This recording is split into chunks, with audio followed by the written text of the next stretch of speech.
2000 साला।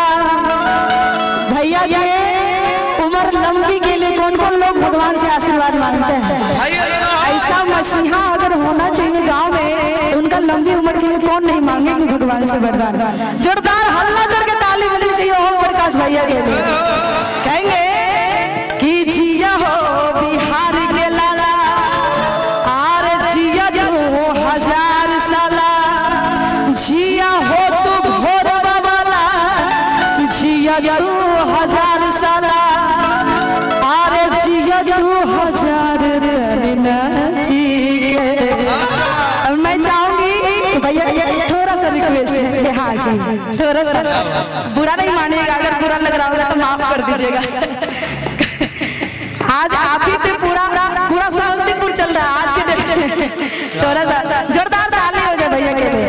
कहेंगे कि जिया हो बिहार के लाला, आर जिया 2000 साला, जिया हो तू घोर बाबाला, जिया 2000 साला, जिया 2000 तने नाची नाची गावी सबके मन बहलावे भैया, तने नाची गावी सबके मन बहलावे भैया। जिया हो बिहार के लाला, जिया हो बिहार के लाला, जिया 2000 साला। क्या बात है, हाला होना चाहिए। जिया हो बिहार के लाला, जिया 2000 साला, जिया हो तो घोर बाबाला, जिया 2000 साला, जिया 2000 तने नाचिए।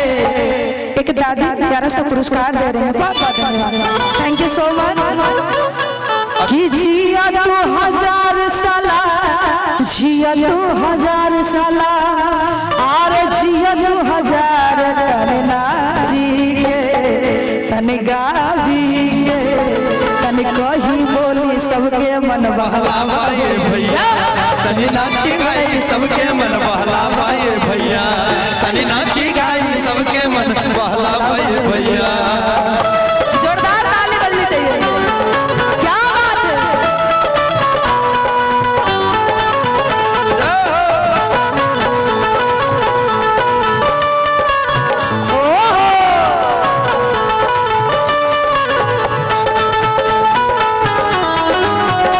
क्या बात है। आरे जियो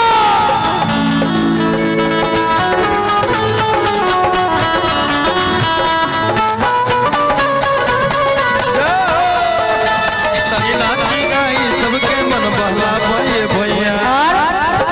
एक लाइन और गाएंगे भैया के लिए, प्यारा सा लाइन।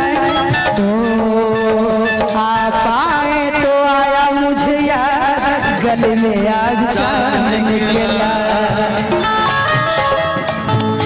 आप आए तो आया मुझे याद, गले में आज चांद निकला।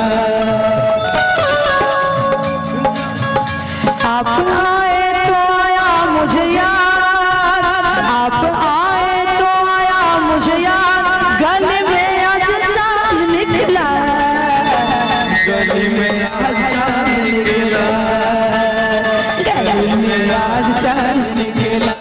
आप आए तो आया मुझे याद, गले में आज चांद निकला। आप आए तो आया मुझे याद, गले में आज चांद निकला।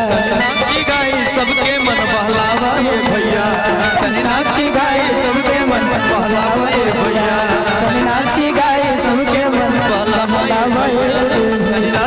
और एक और फरमाइश है, बंसिया बजावे छी ना भैया, बंसिया बजावे छी का फरमाइश है।